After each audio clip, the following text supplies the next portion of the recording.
히브리어로 본 창세기 강의 111강입니다. 111강. 오늘의 말씀은 창세기 13장 12절로 18절까지 말씀입니다.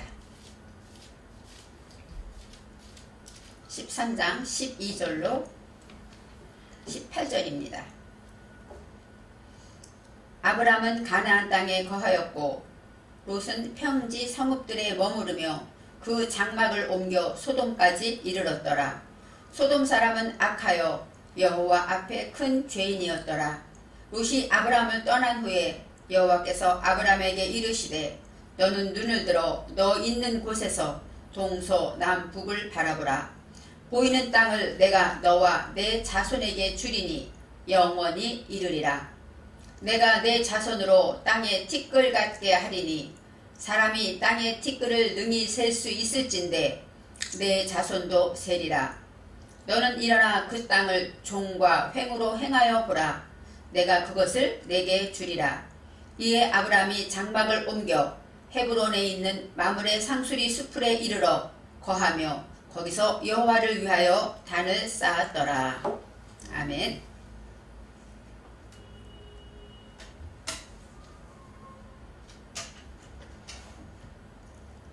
13장의 오늘의 제목은 땅에 티끌 같게 하리니 라고 말씀을 제목을 정했습니다. 창세기 12장에서 여호와께서는 아브라함을 택하시고 아브라함에게 말씀하십니다. 즉 내가 내게 지시할 땅으로 가라 하면서 하나님이 지시할 땅을 가르쳐 주진 않고 떠나라고 하십니다. 그래서 아브라함은 하나님의 약속을 믿고 하나님이 뭐라고 약속하셨냐면 너를 참되게 하고 복이 되게 하겠다 이렇게 말씀하시죠. 그래서 진정한 복의 근원 바로 이 아브라함을 하나님이 택하여서 떠날 때 아브라함은 조카 롯과 함께 떠났다고 성경은 기록되어 있습니다. 성경에서는 이 아브라함은 여호와의 말씀을 따라갔다. 여호와의 말씀에 따라서 움직였다. 순종했다고 성경은 기록하고 있습니다. 그들이 열심히 가다가 세겜 땅 모래 상수리 나무에 이르렀다. 그 장소를 분명히 기록하고 있습니다. 거기에서 어때요? 제단을 쌓았기 때문에 바로 하나님 앞에 제단을 쌓았기 때문에 그 장소를 성경은 기록하고 있어요. 세겜 땅 모래 상수리 나무, 상수리 나무라는 것은 큰 나무인데 참나무가라 그래요. 그래서 20m나 30m 되게 높게 뻗은 그렇게 높이 키도 크고 그 다음에 일자로 아주 고든 나무가 상수리 나무라고 합니다. 이 나무들은 주로 모여서 군집 많이 모여서 자란다고 합니다. 그래서 상수리 나무가 있는 곳에 어떻겠어요? 물이 있겠죠. 아무래도. 그렇기 때문에 특별히 상수리 나무에서 장막을 쳤다. 이렇게 가끔 얘기 나오는 것은 그들이 가던 길에서 나무들이 있는 그곳에 장막을 쳤다 하고 말할 수가 있습니다. 세켐인데 이 세켐은 일찍 자리를 잡다 그런 뜻이에요. 그러니까 이제 열심히 가다가 이제는 자리를 잡고 앉았는데 그것이 상수리 나무 근처에 나타났어요. 그들이 앉았는데 그곳에서는 처음에는 여호와께서 말씀하셨다 나왔는데 두 번째는 뭐냐면 나타나셨다고 얘기하셔요. 이제 상수리 나무까지 갔는데 하나님께서 나타나서 약속을 하셨습니다. 그러면서 말씀하시기를 너에게 이 땅을 주리라. 약속의 땅을 다시 한번 말씀하시고 그 다음에 베델 동쪽 산으로 이제는 상수리 나무를 지나서 이제 어디로 갔냐? 베델 동쪽 산이라고 나옵니다. 베델은 베이트엘 그래서 하나님의 집이고 동쪽이라는 것은 케뎀은 앞서다. 이 산은 하르입니다. 그래서 하나님의 집을 어때요? 하나님의 집을 향하여서 앞서고 생각하고 오직 하나님의 말씀 있는 하나님을 향하여서 이제 앞서서 생각하게 되었다. 이렇게 말할 수가 있어요. 그래서 베델하고 아이라고 나와요. 베델과 아이 사이 그쪽에서 여호와의 이름을 불렀다. 성경에 이렇게 하고 나왔습니다. 바로 제단을 쌓고 여호와의 이름을 불렀다. 제단을 쌓다는 건 뭐예요? 예배를 드린 거죠. 하나님께 제사를 드린 하나님을 인정하고 모든 것을 하나님께 소원을 비는 이름을 불렀더라. 요즘 말하면 기도한 것이죠. 그래서 예배를 드리고 기도하는 가장 기본적인 믿음의 행위를 한 곳이 바로 베델과 아이 사이 이렇게 성경은 나와 있습니다. 그들이 이제 12장에서 그렇게 베델과 아이 사이 동편에서 하나님께 제단을 쌓고 이름까지 불렀는데 그리고 남방으로 내려갔어요. 이 남방이라는 것은 네게브는 뭐냐면 사막을 말해요. 남방으로 내려갔다는 얘기는 사막 지역이기 때문에 거기는 무엇이 있을까요? 기근이 있었습니다. 기근을 만나서 이 아브라함은 어디로 피합니까? 애굽으로 피하죠. 그래서 이제 애굽에서 어떤 일이 벌어집니까? 아내 사레를 동생이라고 누이라고 말을 하면서 애굽에서 생명을 모면하는 일이 나옵니다.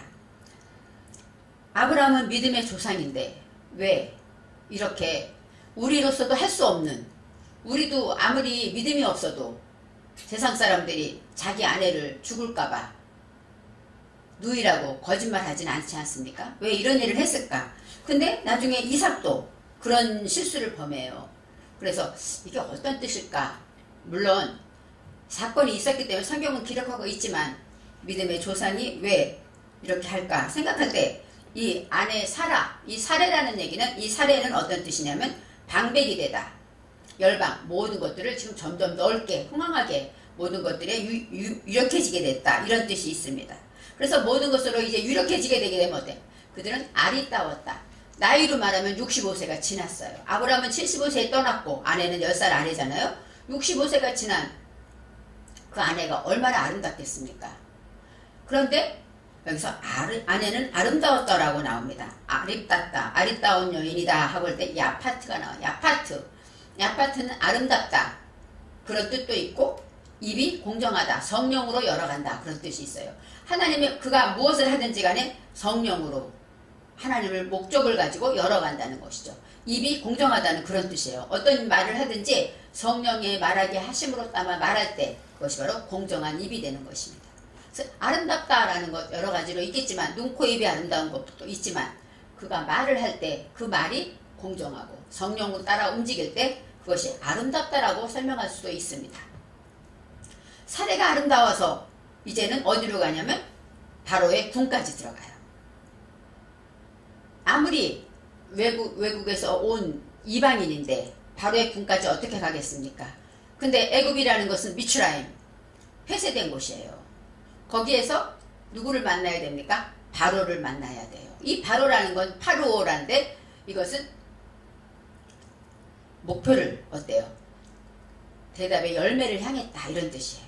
그래서 모든 일이 모든 것에서 자유로워지다, 이 파라오가 그런 뜻이 있습니다.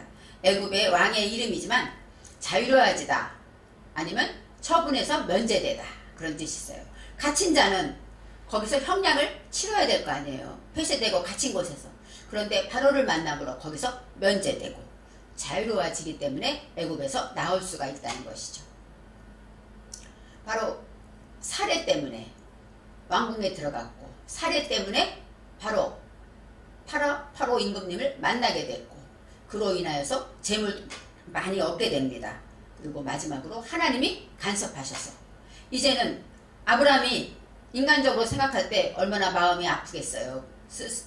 안타깝고 또 두렵고 그것이 알려질까봐 또 두렵고 또 아내를 본인이 팔아먹은 것 같잖아요. 그렇기 때문에 너무너무 힘들어서 아마 고통스러웠을 때 하나님께서는 이 아브라함의 고통을 보시고 바로의 집에 재앙을 내리셨다. 성경에 재앙이 어떤 재앙인지 모릅니다. 그렇지만 가끔 여호와께서 재앙 내리셨을 때는 아기를 못 낳게 그런 일도 있고 여러 가지로 연병을 내리거나 여러 가지 재앙이 있죠. 성경에 기록되어 있지 않지만 이 재앙이라는 것, 그것은 어떤 뜻이냐면 그것은 간섭하다, 또 때리다, 감동시키다, 이런 뜻이 있어요. 그래서 세게 때려서 아프게도 하지만 또 마음에 감동을 줄 수도 있는 것이, 이것이 바로 재앙이라고 말하고 있습니다. 기근을 만났다는 것은 아브라함이 왜 애굽으로 갔을까 하겠지만 아브라함의 직업은 목축이잖아요. 짐승들을 키워야 되는데 물이 없으면 어떻겠습니까? 짐승들을 키울 수가 없죠. 요즘 말하면 돈이 많은 거나 똑같은 거예요. 그렇기 때문에 생계의 위협까지 느낄 수밖에 없는 그런 환란으로 내려가게 됩니다. 그럴 때 이제 인간적인 방법으로 애굽으로 가서 또다시 큰 환란을 느끼고 다시 하나님의 도움으로 다시 나오게 됩니다. 이제는 그들이 돌아 나와서 가나안으로 가는데 첫 번째 말할 때 남쪽으로 다시 들어가서 베델과 아이 사이, 아까 말했죠. 하나님의 집과 그 다음에 하나님의 말씀 대답을 그 사이에 도착해서 처음 내가 제단을 쌓고 기도했던 그 장소로 가게 됩니다. 그래서 그때 믿음이 회복되는 것이죠. 첫사랑의 회복을 말하고 있습니다. 여호와의 이름을 부르고 간절하게 여호와께 기도한 장소, 바로 내가 하나님 앞에 하나님이 나의 구주로 고백한 그 장소로 아브라함이 가게 돼서 바로 다시 한번 회개하고 돌이켜서 하나님께 나옵니다. 그래서 그 지난번 강의에서는 그렇게 됐는데 그곳에서 하나님이 부자가 되게 하셨죠. 애굽에서 많은 왕이 많은 재물을 줬고 또 나올 때도 그것을 다 고스란히 가지고 나왔기 때문에 부자가 됐는데 아브라함도 또 소유가 많았더라 이렇게 나와요. 소유가 많았더라. 그래서 동거할 수가 없었다. 이 동거가 어떤 뜻이냐면 함께 거하다 이런 뜻이에요. 근데 원어에서는 함께가 에하드입니다. 에하드는 뭐예요? 하나죠. 하나가 돼서 하나로 살지 못했다. 하나로 거하지 못했다. 에하드는 하나, 첫째 그런 뜻이고 연합하다. 하나님과 하나 되다 이런 뜻이 있습니다. 그래서 소유가 많아서 물론 소유가 많으면 한 집에 여럿이 살 수가 없겠죠. 한 동네에 같이 살 수가 없겠죠. 하지만 여기에서 소유가 많다, 거할 수 없다에 마다 다 슈렉이 붙여 있어서 무엇이냐면 소유가 어떤 소유가 많다는 것일까요? 내 속에 혼돈과 공허와 무지, 내 속에 욕심과 죄악과 이런 것들이 너무 많아서 하나님과 연합할 수가 없었더라는 것이죠.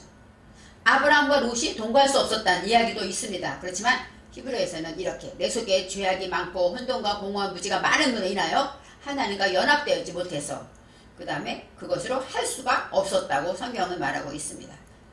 아브라함과 가축의 목자가 서로 싸우고 이제 마지막으로 롯이 선택한 곳이 요단 지역이고 그 다음에 초알이라는 것은 작아졌다 이런 뜻이 있습니다.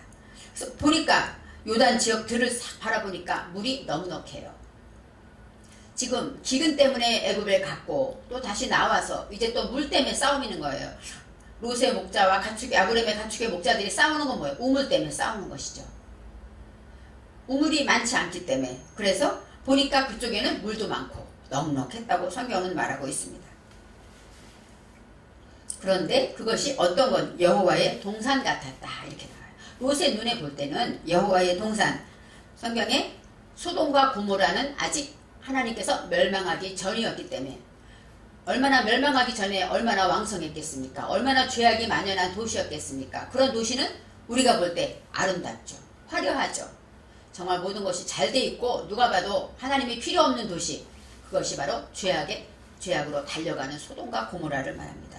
그것이 바로 사람의 눈으로 볼 때는 여호와의 동산다. 여호와의 동산이라는 것은 깐은 어떤 뜻이냐? 감추다, 보호하다. 하나님이 보호하는 것 같았다. 하나님이 지켜주는 것 같았어요. 너무너무 화려하고 너무 아름답고 물도 많고 부족함이 없기 때문에 하나님이 보호하는 것 같았다. 이렇게 말하고 있습니다. 그리고 애굽 땅과 같았다. 애굽 땅이라는 것은 뭐예요? 아까 기근을 피해서 갔던 그곳에는 물도 많고 또 이들은 목축을 했잖아요. 근데 애굽 사람들은 목축을 경히 여겼다고 했어요. 그렇기 때문에 이들은 지금 유목민족이라 장막을 짓고 살지만 그들은 정착해서 살고 있고 또 물도 많고, 그러고 보니까 아브라함이나 롯이 볼 때는 완전히 신천지 같은 거죠. 야, 이런 땅이 있구나. 바로 그 땅이 애굽 땅과 같았더라. 롯은 애굽을 동경하고 있었던 거예요. 거기에 비록 그 고통과 환난이 있었지만 이 롯은 아브라함의 그 고통을 알지 못하기 때문에 그것이 좋아 보인 거죠. 그래서 애굽 땅과 같았더라고 말합니다. 13절에 소돔 사람은 여호와 앞에 큰 죄인이었더라. 이 롯이 점점 장막을 옮기다 보니까 소돔까지 이르렀어요. 근데 소돔은 여호와 앞에 큰 죄인이었더라 하고 성경은 말하고 있습니다. 아브라함은 롯을 떠나보내고 나서 마음이 어땠을까요? 걱정스럽죠. 항상 데리고 다녔는데 떨어져 있기 때문에 마음이 편치가 않고 걱정되고 잘 갔을까? 가다가 나쁜 사람을 만나지는 않았을까? 하고 안타까웠을 거예요. 그때 14절에 여호와께서 아브라함에게 말씀하십니다. 너는 눈을 들어. 어쩌면 롯의 식구가 다 가고 나니까, 모든 소유가 다 가고 나니까 허전할 수도 있었겠죠. 그래서 눈을 들어 너 있는 곳에서 동서를 바라보라 이렇게 나왔어요. 우리는 동서남북 얘기하는데 북쪽과 남쪽과 동쪽과 서쪽을 바라보라. 바로 이제는 아무도 없는, 롯이 없는 그 외롭고 약간 힘들고 걱정스러운 그에게 하나님이 말씀하시는 거예요. 눈을 들어서 너 있는 곳, 바로 너 있는 곳이 바로 마콤, 이 곳이라는 것은 쿰, 일어나다. 그러니까 이제 주저앉아 있고 걱정하고 있지만 일어나라. 다시 한번 하나님을 믿고 믿음으로 일어나서 그곳이 어떤 곳이냐? 아세르. 아세르라는 건 행복하고 정직하고 하나님이 함께하는 복 있는 곳이죠. 바로 그런 곳이라는 것을 눈을 뜨고 보라고 말하는 거예요. 롯이 가서 걱정하고 근심하지 말고 혼자라고 쓸쓸해하지 말고 정신 차리고 이제는 너가 있는 곳을 동서남북을 바라보라고 감찰하라고 말합니다. 15절에 보이는 땅을 너와 내 자손에게 주리니, 보이는 모든 땅이라고 콜 나와 있기 때문에 내가 보는 모든 땅, 동서남북으로 보이는 모든 땅을 너와 내 자손에게 허락했다고 성경은 말합니다. 그래서 아브라함은 이제 가고 나면 이곳이 내 땅이지 나도 옮겨야 될까 하고 있었는데 하나님께서는 다 너가 보이고 있는 눈으로 보이는 좌쪽이나 우나 다 보는 대로 다 내게 주겠다고 말하면서 영원히 이르리라. 영원이라는 건 올람입니다. 올람, 그 다음에 이르리라, 아드. 영원까지 증거하겠다. 영원까지 내가 주겠다 이거예요. 지금 내 아들, 내 손자까지만 주는 게 아니라 내 자손 영원한 끝까지 내가 내 자손에게 주겠다 하고 약속을 하십니다. 16절에 오늘의 본문처럼 내가 내 자손이 땅에 티끌 같게 하리니, 내가 내 자손이 땅에 티끌 같게 한다. 이 티끌이라는 건 아파르입니다. 아파르는 뭐예요? 먼지, 흙 그런 뜻이에요. 아파르라는 걸 에브라다 할 때 아파르가 나왔죠. 아파르는 뭐냐면 가장 무가치한 거예요. 흙이나 먼지니까 무가치하죠. 근데 하나님이 우리 사람을 지을 때 흙으로 지으셨잖아요. 그것처럼 이 아파르라는 건 사람을 만들게 하신 원료입니다. 땅에 티끌 같게 하리니 먼지나 흙처럼 쓸모없어 보이고 그렇게 하지만 사람이 땅에 티끌을 능히 셀 수 있을진데, 저는 가끔 티끌을 어떻게 세? 이런 생각을 했어요. 먼지를. 얼마나 이런 데 보면 먼지 있잖아요. 그걸 셀 수 있을까? 그래서 참 센다는 게 어떤 뜻일까 생각을 했습니다. 근데 티끌을 세다, 먼지를 세다. 그런데 여기서 말하는 이 세다라는 것은 만화입니다. 만화. 만화는 만나에도 나오고 지정하다, 내 목을 정하다 이런 뜻이 있어요. 그러니까 땅에 티끌 같게 하리니 그것은 내 마음 그 많은 모든 것을, 이 땅의 모든 것들을 티끌처럼 많게 하겠다. 티끌은 많겠죠. 셀 수 없을 정도로. 그렇지만 너는 땅의 티끌을 능히 셀 수 있을진데, 그것은 뭐야? 티끌이라는 것, 내가 내 손으로 잡으면 내 몫으로 내게 택하지 있잖아요. 만약에 땅에 있는 흙을 내가 잡으면 내 손바닥 안에 흙이 있잖아요. 그것처럼 장소 정해져 있고 몫이 있다는 것이죠. 그것이 바로 셀 수 있을진데 이렇게 말해요. 야콜, 할 수 있다 이런 뜻이에요. 그래서 셀 수 있다, 그것은 바로 정해져 있을진데, 저는 이렇게 생각했어요. 흙도 내가 잡고 내 주머니에 넣으면 내 것이 되는 것처럼 하나님께서 이스라엘 백성을, 아담의 모든 자손들을 그렇게 정하겠다, 이렇게 몫을 정하듯이 지정하겠다 이런 뜻이구나 하고 생각을 했습니다. 능히 셀 수 있을진데 내 자손도 세리라. 자손이라는 건 자르아는 씨, 그죠? 내 자손은 바로 내 씨, 내게서 나올 모든 사람도 다 이렇게 할 수 있다. 몫을 정하고 지정하고 하나님께서 그렇게 하겠다고 말씀하시고 있습니다. 17절에 너는 일어나 그 땅을 종과 횡으로 두루 다녀보라.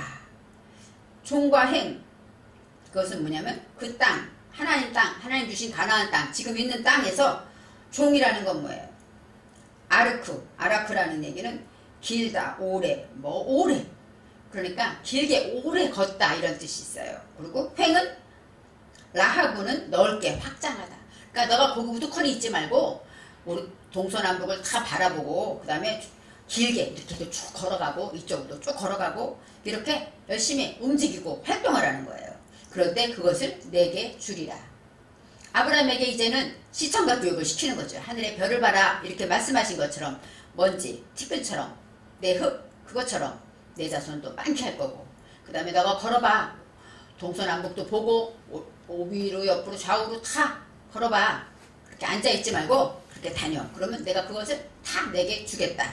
이렇게 말씀하시고 18절의 마지막에 이에 아브라함이 장막을 옮겨 이제 하나님의 말씀을 믿고 주저앉아 있지 않았습니다. 이제는 장막을 옮겨서 어디로 갑니까? 헤브론에 있는 마므레 상수리 수풀에 이르렀다.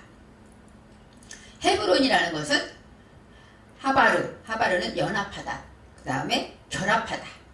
바로 이제는 나 혼자가 아니구나. 하나님과 결합해서 이제는 마므레 상수리 숲을, 상수리 숲은 아까 그랬죠. 나무들이 많은 상수리 나무 있는 숲풀에 그곳에서 여호와를 위하여서 장막을 옮겼다는 것. 그곳까지 옮겨서 여호와를 위하여 제단을 쌓았더라.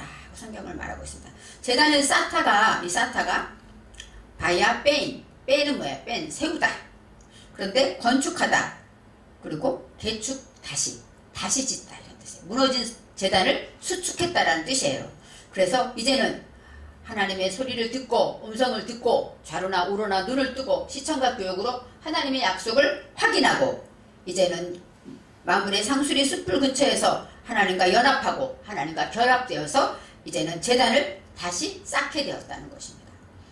롯을 떠나보내고 이제는 아브라함이 다시 하나님께서 힘을 주시고 용기를 주시고 눈을 들어 보게 하면서 내 자손에게 주리라 약속하신 땅을 바라보면서 다시 하나님 앞에 믿음으로 제단을 쌓게 되었습니다. 땅에 티끌같이 하신다는 그 약속, 보이지 않는 숫자같이 무한하게 하나님께서는 이스라엘 백성을 이렇게 약속하신 대로 지금도 하나님을 믿는 백성들을 이렇게 이 땅에 무한하게 번성케 하시고 우리들은 아파루, 티끌 같은 존재입니다. 그렇지만 하나님을 만날 때 아담, 사람이 되고 하나님을 배워서 닮아가는 자가 된다는 것을 기억할 때 저와 여러분은 오늘의 말씀처럼 땅에 티끌같이 하시는 하나님의 은혜에 다시 한번 감사하면서 하나님의 뜻대로 순종하여 아브라함처럼 다시 제단을 쌓는 그런 삶으로 나아가시기 바랍니다.